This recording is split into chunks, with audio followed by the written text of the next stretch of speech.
And the much-awaited next-generation Kenya currency could be launched as soon as next year to coincide with the central bank's golden jubilee.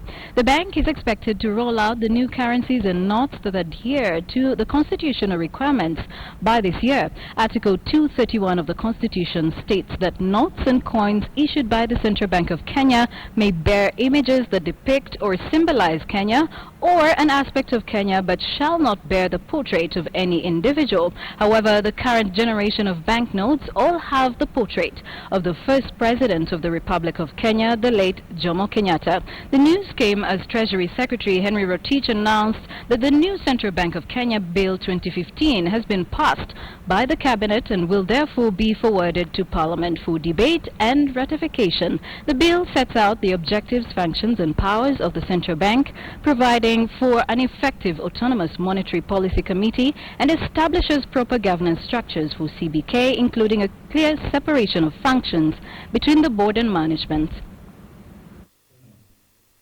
These may include eventual move to the Twin Peaks model, where all market conduct supervision, including for banks, would be under the FSA, and all prudential supervision, including for non-banks, would be under the Central Bank of Kenya. Even with a strong mandate and an enabling legislative framework, our task would be made much easier through more collaboration and engagement.